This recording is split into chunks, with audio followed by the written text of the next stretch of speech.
Sunday na naman, wala na namang pasok. Ito na naman yung buhay ko. Tuwing Sunday talaga, ganito na lang lagi ginagawa ko. Pagkagising sa umaga, dumidiretso ako ng CR. Para maligo, para fresh tayo ngayon umaga.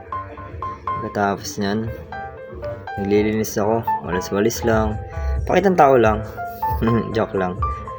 So yun, nagwalis-walis lang ako dyan. Dahil wala tayong magawa, wala pa namang project ngayon dahil bago lang ulit yung pasok natin.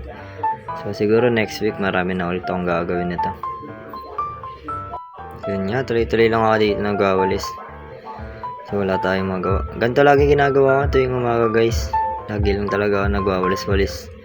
Kasi ayoko rin kasi yung mga alikabok. Yan, lagi nakasunod sa atin si Kai. So guys, si Kai nga pala yan, yung aso ng ate ko. Ako rin minsan nag-aalaga dyan kasi pumapasok sa trabaho yung ate ko. Yun.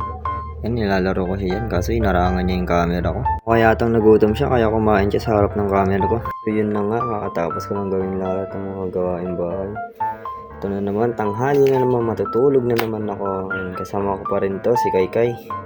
So siguro hanggang dito na muna itong video na to. Paalam sa inyo. Bye-bye!